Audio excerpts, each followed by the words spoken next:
अरबों की जिस जमीन पर इजराइल कब्जा करके बैठा है वो जमीन उसको खाली करना होगी। कि जो फिलिस्तीनी हैं उनके उचित अधिकारों की प्रस्थापना होना चाहिए। इजराइल के अस्तित्व को तो सोवियत रूस ने, अमेरिका ने भी स्वीकार किया है, हम भी स्वीकार कर चुके हैं। एक गलतफहमी पैदा की जा रही है, यह कहा जा रहा है जनता पार्टी की सरकार बन गई, वो अरबों का साथ नहीं देगी, इजराइल का साथ देगी। आदरणीय मोरारजी भाई इस स्थिति को स्पष्ट कर चुके हैं। गलतफहमी को दूर करने के लिए मैं कहना चाहता हूं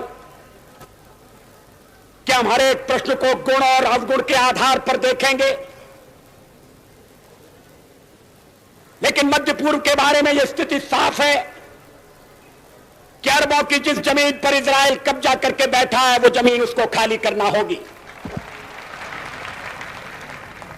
आक्रमणकारी आक्रमण के फलों का उपभोग करे, ये हमें अपने संबंध में स्वीकार नहीं है, तो जो नियम हम पर लागू है वो औरों पर भी लागू होगा।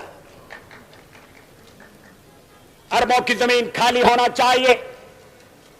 जो फिलिस्तीन है, उनके जो फिलिस्तीनी हैं उनके उचित अधिकारों की प्रस्थापना होना चाहिए। इजराइल के अस्तित्व को तो सोवियत रूस ने, अमेरिका ने भी स्वीकार किया है, हम भी स्वीकार कर चुके हैं।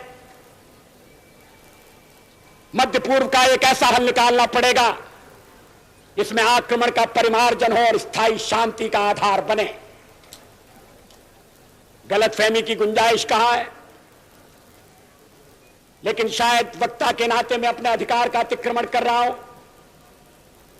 ये तो नए विदेश मंत्री होंगे जो हमारी विदेश नीति पर प्रकाश डालेंगे। कुछ कहना होगा तो आदरणीय मोरारजी भाई कहेंगे,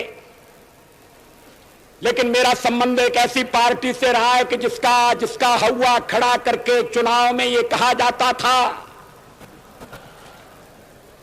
कि जनता पार्टी पर जनसंघ हावी है और जनसंघ मुसलमानों का दुश्मन है। कोई इस झूठे प्रचार में नहीं आया, ये बड़ी खुशी की बात है।